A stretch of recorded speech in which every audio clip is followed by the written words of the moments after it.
Welcome back to the show, everybody. This is the Upper Tier Podcast. Thought we'd jump on tonight and do a live show looking back at the week in pro wrestling. Talk about a few things that have happened this week, some of the headlines that have come up, some of the fallout from some of the shows. Get your thoughts, of course, on those. And we'll also have a look back at the week in pro wrestling history. And we've got a few topics on there as well. And we'll, of course, discuss some notable birthdays, as we always do. So I thought I'd jump on live show. Might try and start doing these every Sunday if I can try and fit them in. Basically, the week in pro wrestling. A little bit of housekeeping coming up. Of course, folks, if you can, subscribe to the channel, hit the bell notification, and of course, drop a like on the video. Check out one of my shows that I did with Warren on Warren's Team Talk, looking back at my life as a football fan and stuff like that, released today at 4 o'clock. Let us know your thoughts on that. We went quite deep in it, but it was a fun old chat. Went on for a little bit, I think 2 hours, 45 or 45 minutes or something like that. So it was quite a long old chat. It went pretty deep, covering over 4 decades of my life as a football fan, as a Liverpool fan as well. So if you get a chance to check that out. Just a little bit of housekeeping coming up this week as well.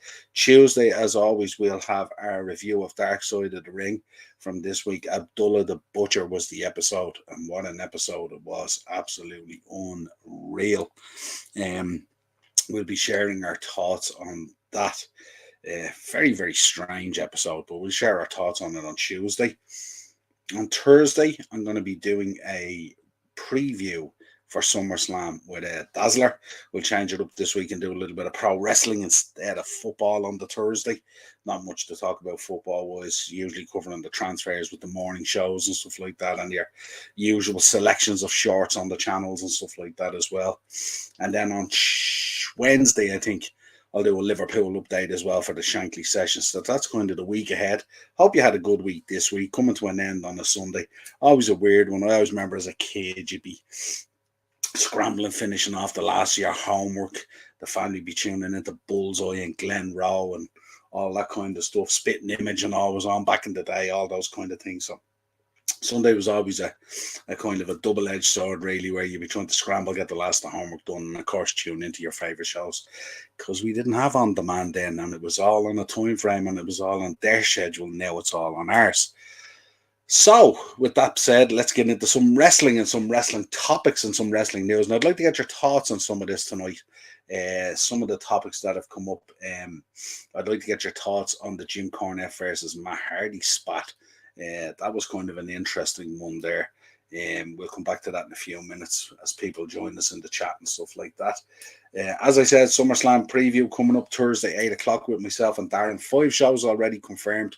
So I was kind of trying to hold off as much as I can, but I don't know what else can be added to it. Still Gunther, McIntyre up in the air kind of thing, and a few other matches there that could be added and stuff like that. So I'm not too sure what way that's going to pan out over the next week or so, but already 5 matches confirmed, so not a huge amount of space left on that card to fill it out.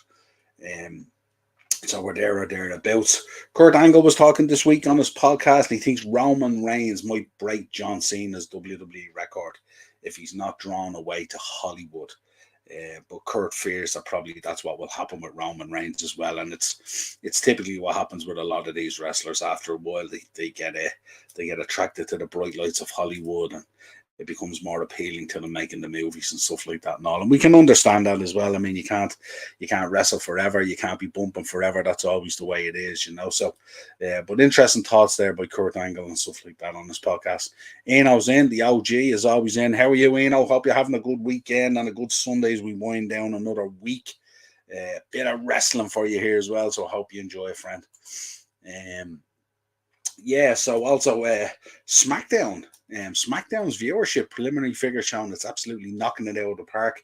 Apparently on FS1 it's up nearly 30% to 1.18 million, and even the demographic, the 18, I think it's 18 to 35 is I think the demo is what they talk about.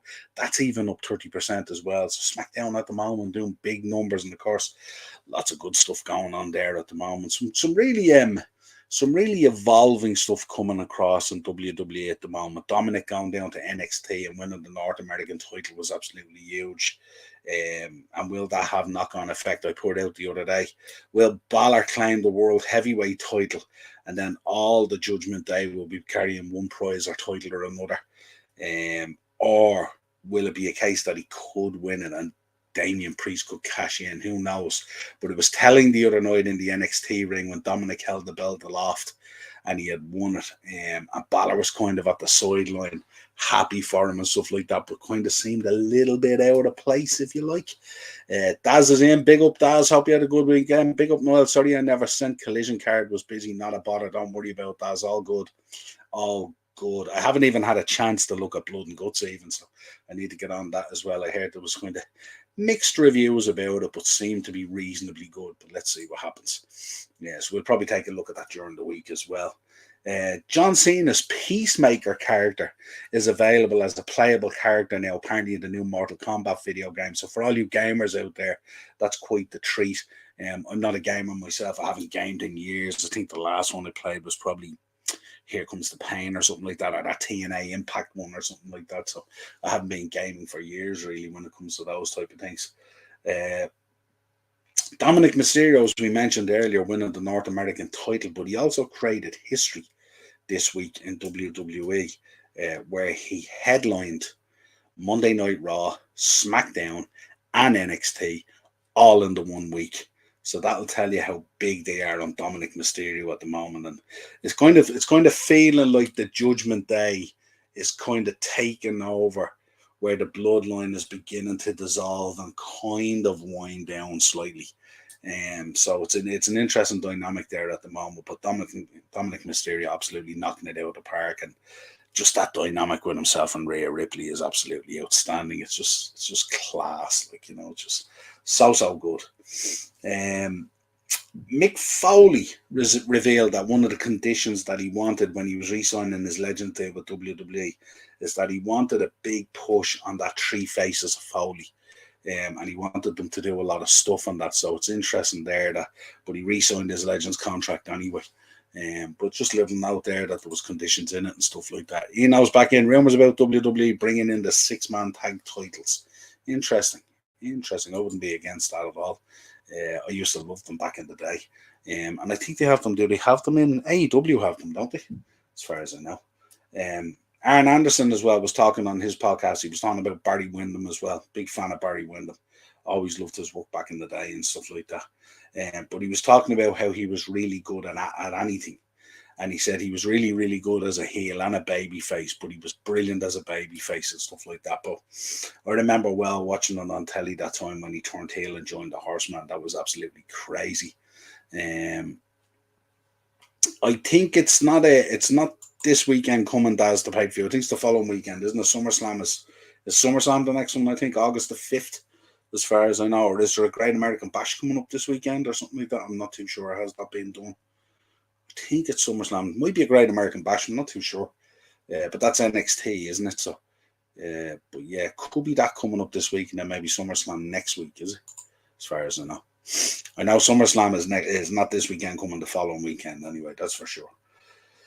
Bully Ray was also talking on the podcast as well. He was talking about Otis and Chad Gable doing the Get the Tables spot on WWE Raw, which I thought was really, really cool because I love all that nostalgia throwback stuff. And he took the same opinion.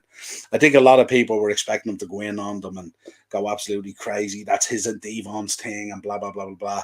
He said it was quite flattering and he really, really liked it and stuff like that. And it's really, really cool to hear that there isn't this kind of imprisonment of stuff at times, and it's cool to bring it back as nostalgia.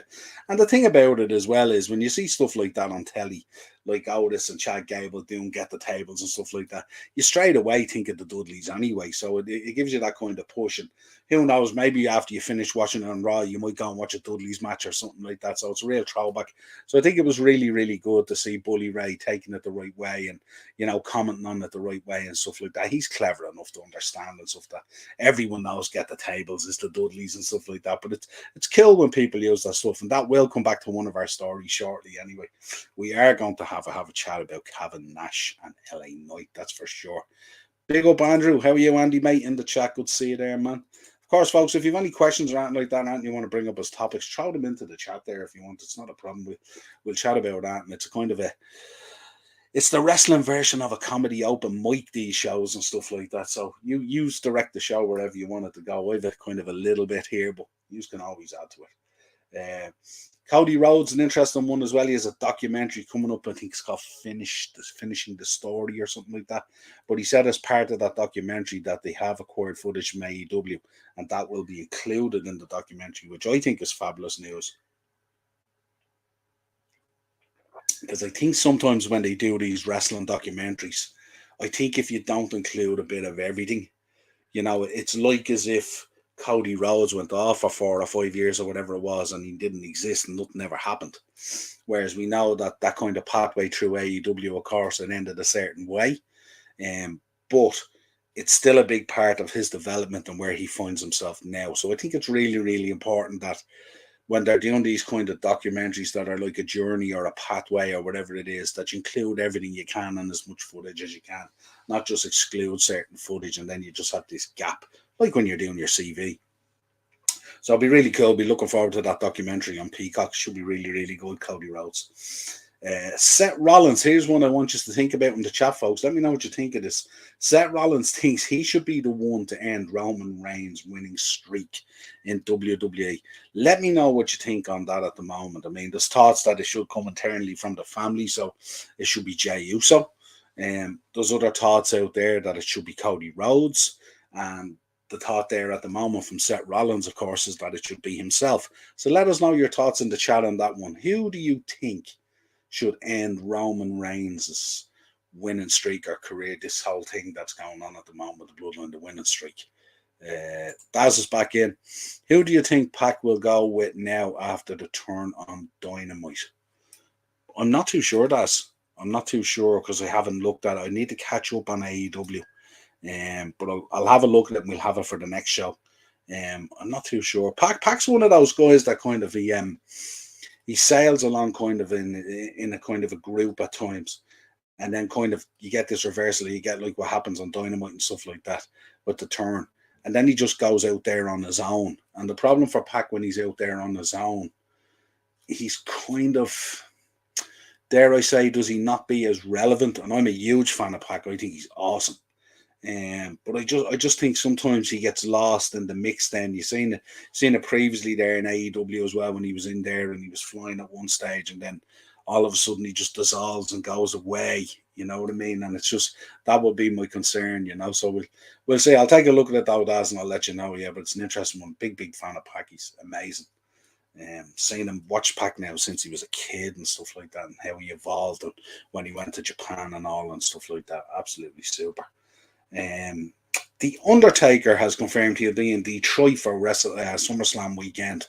Not sure if he's doing it. Morris probably not in the chat. I think he's working tonight. But if he was in the chat, I'm sure we'd be talking about that one Dead Man show, which is an absolute rip-off, folks. It's just crazy, the cost of it and stuff like that and all. But there's talk that he might make an appearance or something like that. So it'll be interesting to see what involvement Undertaker has next weekend, not next weekend, the weekend after for SummerSlam, but has confirmed he'll be in Detroit. So let's see what comes out of that.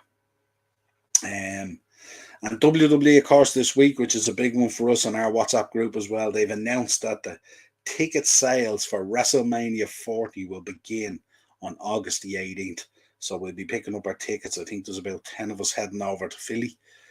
Should be another great trip like they always have been. We've had some brilliant trips and created some brilliant memories over the years. And WrestleMania 40 will be no different. It'll be a big event. It's in Philly. Sure to be an ECW flavour to it. There's no doubt about that. I've been to Philly before. I think I was there in 2018 for the Royal Rumble in the Wells Fargo. And those Philly fans, I tell you, are extremely intense and stuff like that. So always great to be around them.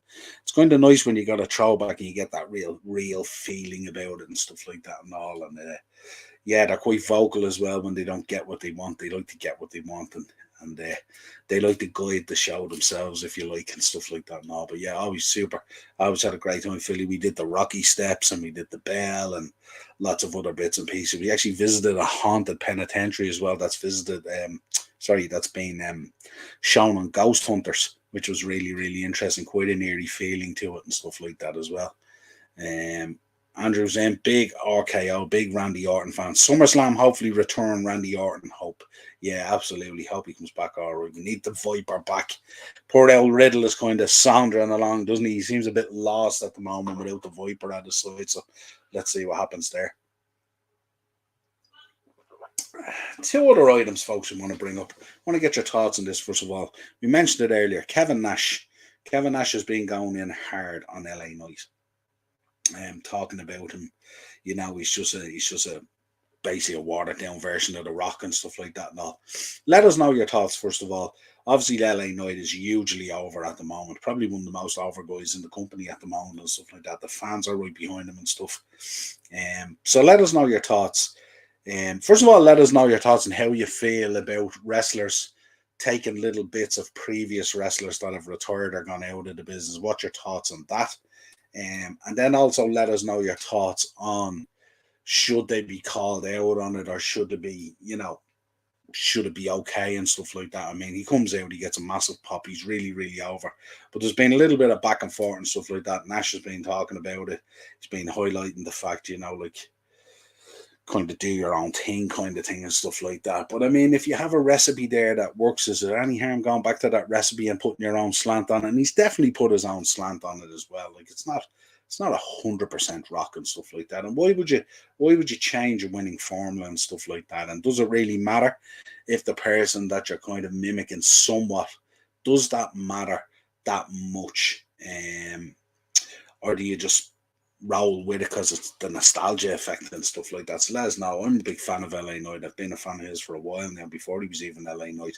So let us know your thoughts on that. Henry's in the chat. Yo, Niall, how are you, Henry? Good to see you, man. Big up chat, and that is big up Henry. So yeah, let us know your thoughts if you've got thoughts on that in the chat, folks. What do you think of wrestlers, taking certain bits of other previous wrestlers that have worked really, really well, or would you prefer that? It's very hard to continue inventing the wheel. Literally everything is being done at this stage. But I think LA Knight is really, really cool. And then finally, the one we wanted to speak about at the top of the show, Jim Cornette has had quite the spat with Matt Hardy. So what I'd like to find out from you guys in the chat and stuff like that, let us know your thoughts on this. Jim Cornette versus Matt Hardy. We know where Jim Cornette stands in terms of AEW and stuff like that, and the Elite and the Bucks and, all that kind of stuff, and Moxley, and, we listen to the cult of Cornette and the Drive experience and all that kind of stuff every week and stuff like that. And he has quite strong views on it. Jimmy has quite a view on pro wrestling and stuff like that, and he rarely alters it. And the one thing he does is he sticks by his kind of view of stuff and things like that. But he's had a bit of a spat with Matt Hardy, and it sounded like Matt Hardy was just a little bit sick at the shade that's being thrown at Kenny Omega and the Elite and himself and Moxley and guys like that and all. And of course it blew up into a kind of Twitter kind of thing, and which it normally does and stuff like that. And most people are clever enough to know that if you're going to get into an argument with Jim Cornette, you're really wasting your time. You're on a loser, and because it just goes on and on and on. But how do you feel about it? I mean, how do you feel? Do you think sometimes Jim goes just that little bit too far and stuff like that? Does he not give Kenny and the Bucks maybe some respect that they deserve and stuff like that? Certainly there's elements of Kenny Omega that I'd say and the Bucks that I would be a fan of. Not totally a fan of it all and stuff like that, because sometimes it just borders beyond the ridiculous. But do they deserve the consistent trashing and beating that they get all the time? Where am I? Sean is in the chat. How are you? Howdy, Niall. Hope you're having a chill Sunday. I am having a chill Sunday. Thanks for dropping in, Sean. But yeah, so that's the two things I'd like to get your thoughts on, folks. Let us know your thoughts on that. One, Kevin Nash and LA Knight. Do you really care that LA Knight might be using little elements of The Rock or Stone Cold or whatever it is? And is it worth highlighting, or is it kind of just a little bit bitter by Kevin Nash and stuff like that? Let us know your thoughts on that one. And obviously the Cornette Matt Hardy spat. Let us know your thoughts on that as well. Does Jim just at times just push it too far in relation to Kenny and the Bucks and the Elite and Moxley and all this kind of thing? Or is it valid from where he's coming from? And obviously Matt Hardy's reaction to it as well. He had just had enough of it. And he was quite plain in the way he put it across in terms he says, look, He knows Jim has a huge podcast and he has a huge following, the cult of Cornet and all that kind of stuff. And loads of people, I listen to him every week and stuff like that. Uh, but it's really, really important that, like, your opinion on wrestlers and your opinion on direction and AEW and stuff like that can change. There can be certain things that you can like in it, certain things that you don't like in it, and all that kind of stuff. There can be certain wrestlers in there. I mean, a lot of the work that Jericho has done in there over the years now in AEW, some of it's okay, some of it is beyond garbage and stuff like that. How does that change your opinion and stuff like that? So is it that Cornette keeps on beating that same drum? Is he true to his word and his belief in terms of what he likes? Or is it like what Matt Hardy's saying, that sometimes it's just a bit too much, and it's just sometimes it's there, the opinion is there, and it's kind of like as if he's just pandering to the cult of Cornette with that, because that's what they expect to hear. So let us know your thoughts on that. Uh, Not a wrestling fan, just here to give an oil like. Cheers, Henry. Really appreciate support all the time. Eno's in. Why do I get the feeling that Brock Lesnar is going to get in the way of Roman Reigns' championship title run? I don't know whether he is or not. I think after that rubber match with Cody, you might see him head off, to be honest, for a while or something. I think Nash is a little bitter. A lot of people use fragments of other characters in their own, and it's worked. Plus, I followed Knight since he was Eli Drake, and he's always been like that. Yeah, absolutely, Sean. We've been huge fans of him now for a long, long time. Even like he was brilliant as Eli Drake as well. And he's really, really excellent. The stuff he was doing in NXT was brilliant as well. Even when he came in, people were questioning the whole LA Knight thing, if you remember, going back years ago. But yeah, I just thought it was a bit kind of like, I thought it was kind of like to kind of grab the viewership or the clickbait or the headlines. Like, here's the guy now who's really, really popular. So let's go in on a wave on him and sort of kind of create a little bit of an upheaval, if you like. I don't think it was called for. Similar to what I spoke about with Bully Ray, uh, absolutely flattered that the boys were using Get the Tables on Raw and stuff like that. I think that's the way you should approach it. And I think if people asked the Raw or asked Stone Cold, I think they'd be okay about it and stuff like that. Like if you look at the build up to the Mania match last year between Kevin Owens and Stone Cold. I mean, Kevin Owens was just brilliant in some of the Stone Cold stuff he did and stuff like that and all. Of course, we know he uses the stunner and stuff like that and all, but yeah, that just people just kind of pick their battles at times. But yeah, great point. Thanks for that, Sean. Appreciate it. Daz is in. Opinions on who, if Sting has a match at all in Niall, who would you have him face and chat? If Sting has a match at all in. I don't know. I'm starting to get worried about Sting. I don't know how you guys feel about it and stuff. I listened to Darby Allin's interview there the other day talking about how, it's not him that's pushing this whole Sting thing, that this is all Sting about jumping off ladders and all sorts of stuff.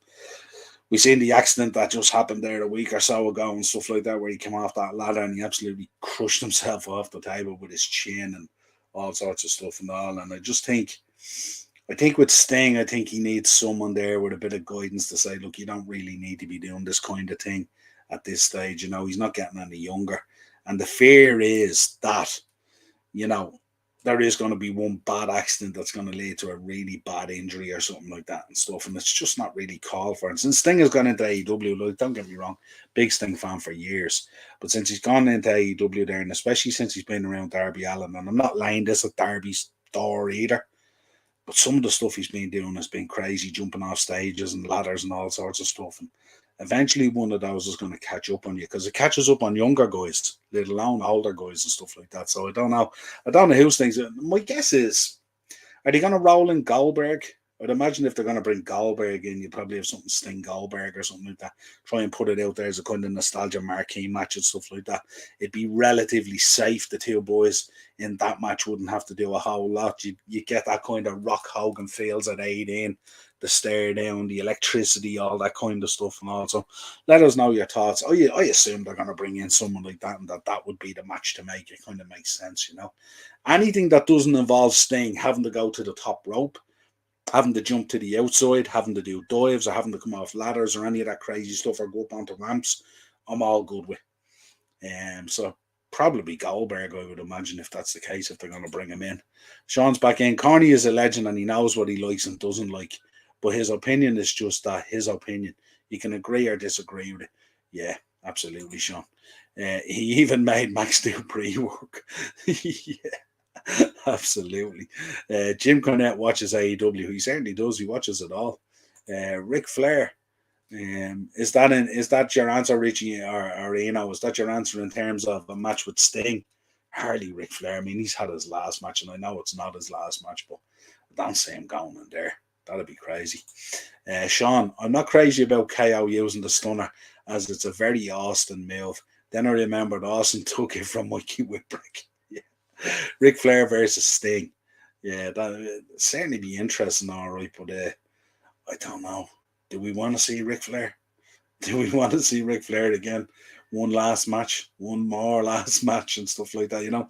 Just on the topic of that, Sean, you're talking about the stunner and stuff like that. Jim Ross was talking this week. I had a thing on it there. Yeah, he was talking about wrestlers using moves like the DDT as transition moves, and he was giving his thoughts on it that that's not the way it should be and stuff like that. So let us know in the chat as well.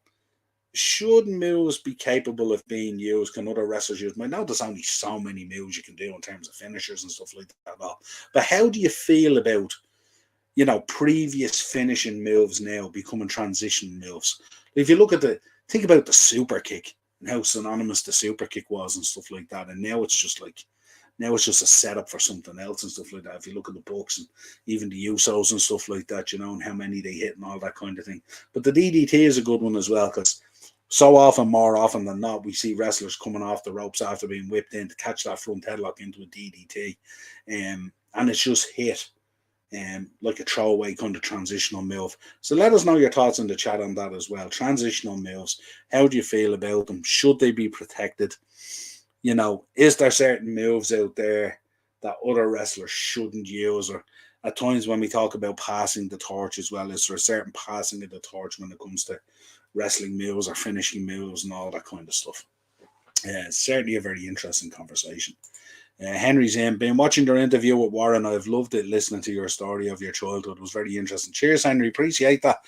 Felt like 20 minutes, I have to say. It went on for 2 hours, 46 minutes. And when I was talking to Warren prior to the show, Warren was saying that, yeah, these shows go on for about 2 hours, 2.5 hours. And I was there going, 2.5 hours seems an awful long time, but it was mad. Like when I looked up, we were 30 minutes in, and we had really spoke about very little. We were just tip of the iceberg type of stuff, and I couldn't believe 2 hours 46 minutes went by. And the one thing the two of us said at the end of it, it felt like 20 minutes. So glad you enjoyed it. There was some fun in there, and obviously some tough stuff and all that kind of stuff. But that's it. I don't. My life is like an open book or a shop window, if you like, so you can see right into it and stuff like that. So glad you're enjoying it and stuff like that. Sean, loves Sting, but he's not a young man anymore. And while his Daredevil stuff with Darby is ludicrously entertaining, he's much older and can get more seriously hurt. Absolutely. That time when he cracked his chin off the desk, that was scary. That was really scary. That's yourself. That's that away from a broken neck or something like that. It's just, we don't want, look, this is the things we don't want to happen, you know what I mean? When you know, when it's time, it's time. But yeah, great show, Sean. Goldberg can stay. God, he's a bottom soiler. Yeah. Absolutely. But there is talk that he's been having talks with Khan and stuff like that. And they have been flagged. There has been news articles coming out that he may be involved in All In.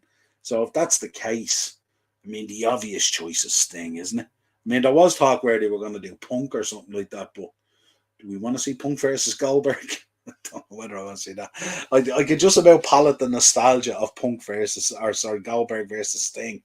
I don't think I could palate Punk versus Goldberg.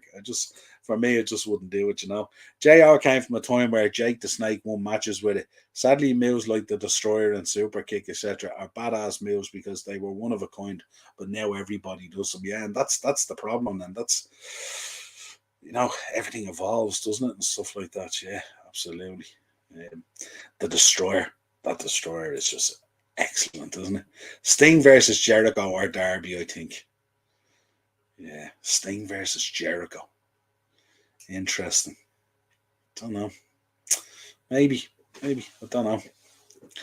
I think. Does anyone else think now that maybe Sting and Darby should just kind of just ease apart, maybe now or something like that?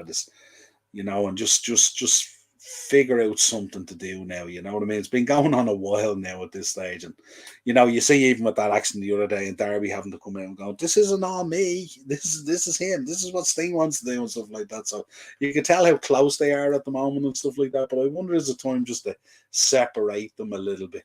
Maybe if Sting maybe isn't around Darby, he may not feel the need to do some of these things.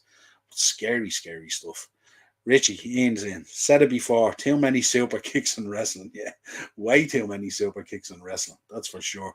Sean's in. If anyone is dropped on their head at force, it should probably be the end of the match. Yeah, absolutely. Yeah, it's a very long video. It is, Henry. It's very, very long. But it just didn't feel that long. It felt really, really short. I'm sure for viewers it is. And I kind of said it maybe.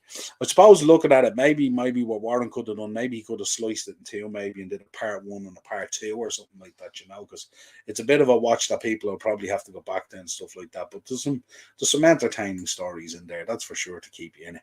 Warren is a top class guy. I think he asks the right questions. He does. Warren is absolutely tops. He's a great guy.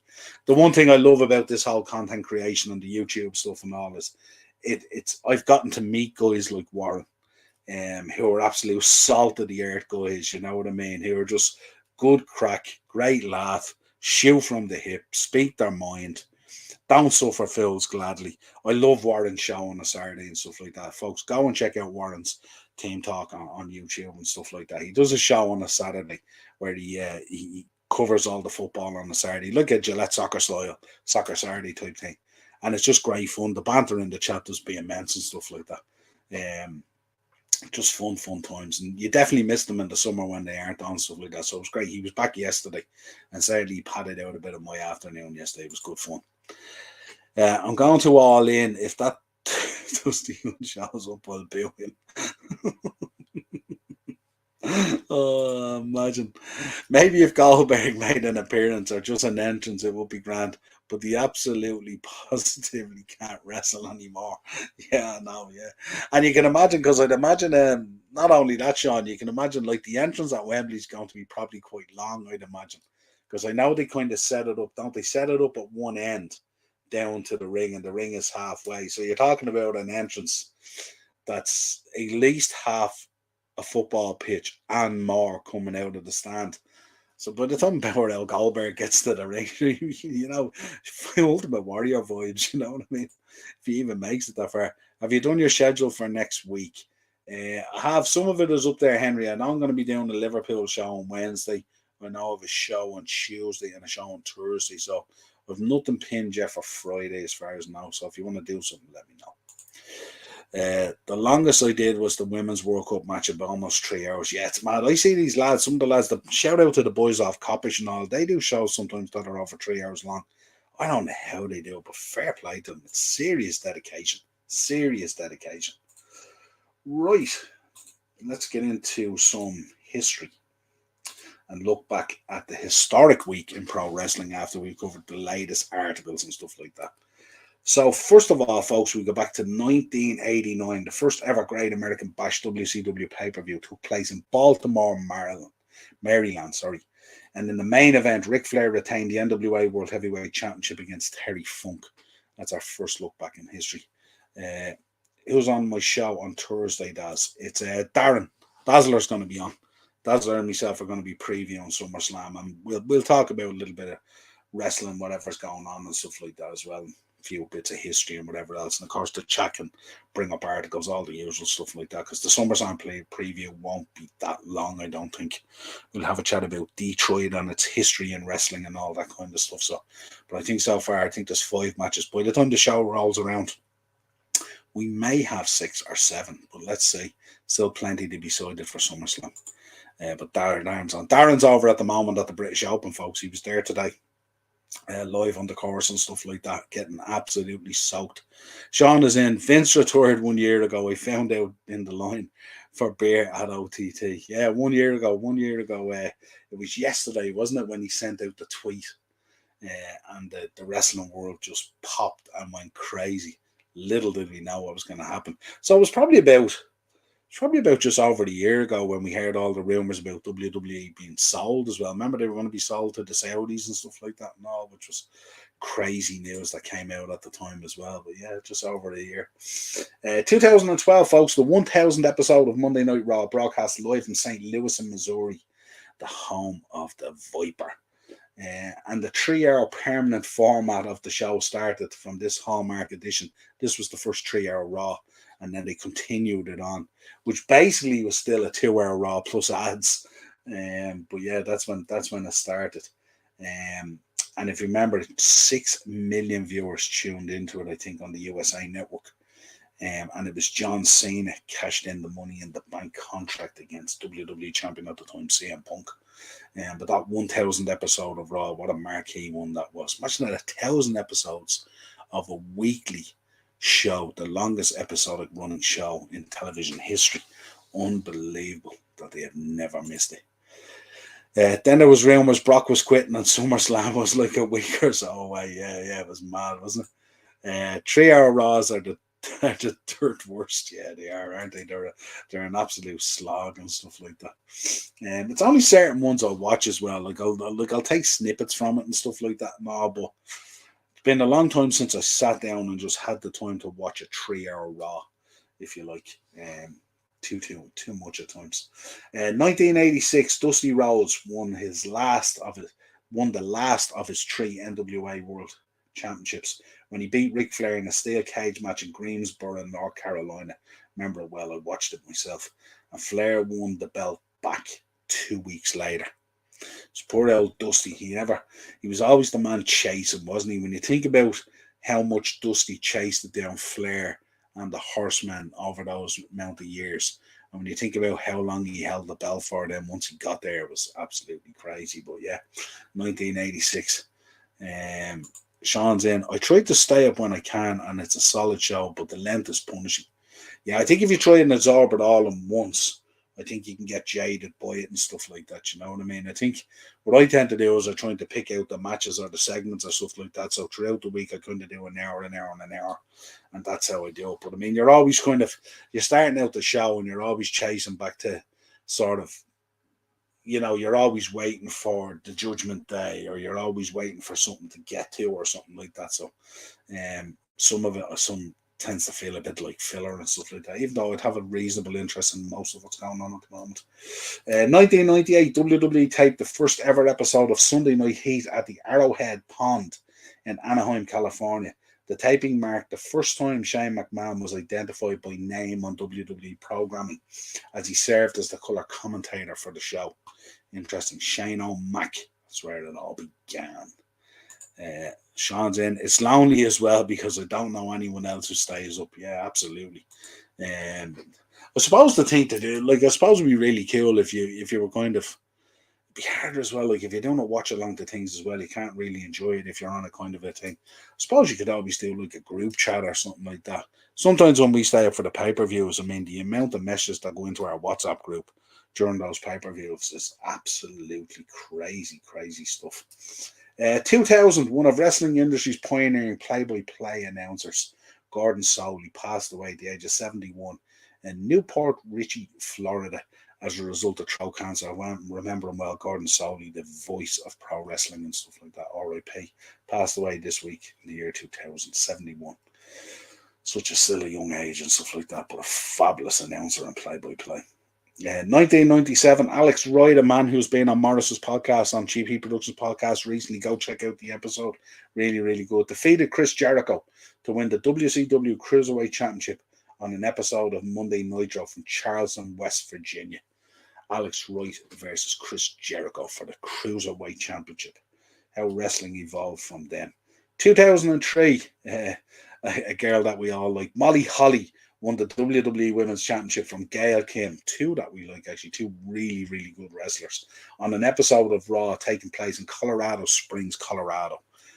Molly Holly. Remember Molly Holly? She was just super, wasn't she? And Gail Kim. Two brilliant wrestlers. That's it, folks, for the look back in history. Some notable birthdays this week coming up. These are the birthdays that are featured this week. 1987, we have, of course, Zack Sabre Jr. Absolutely phenomenal wrestler, so technical and stuff like that. Ian's in. I missed Shotgun Saturday night. Then they turned it into a B show. Yeah, absolutely. And Sean, just looking through my feed on YouTube and saw a report from Inside the Rope saying WWE nearly signed New Jack to feud with John Cena. I can imagine, Jesus Christ. Can you imagine that, Sean? Oh my God. I don't know, Sean, did you look at the dark side as well with Abdullah the Butcher? That's a tough one. Henry, appreciate that great video. Cheers, pal. Um, yeah, also Angelo Dawkins, 1990, celebrates his birthday this week, along with the beautiful Tori Wilson, 1975.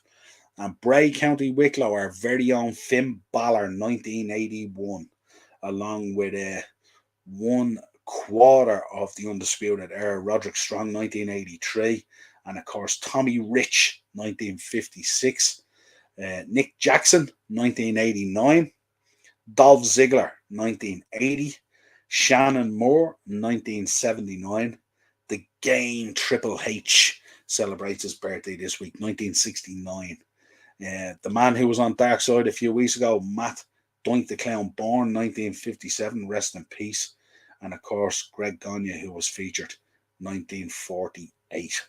That's your notable birthdays for this week as well, folks. Some interesting names in there are spread across all decades of wrestling, as always. Let's see now. Sean back in for a few more comments. New Jack stapling Cena's wristbands to his head. I don't know, Morris. I don't know, Sean. Did you see the guy on what's his name, PCO or something like that? Did you see them on Impact? What's going on at the moment? He's stapling your man's mouth shut. No, there's some crazy stuff going on at the moment in wrestling. That PCO stuff is absolutely crazy.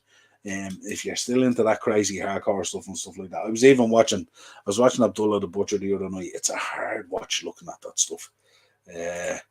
And Sean, not yet, gonna watch it though. Abdullah was mental. Yeah, absolutely. And they can always hire and sign Nick Gage. Good Lord, can you imagine Nick Gage versus John Cena? Good Lord, fucking hell! You saw that was like a saw trap or something. Yeah, absolutely. Yeah, unbelievable.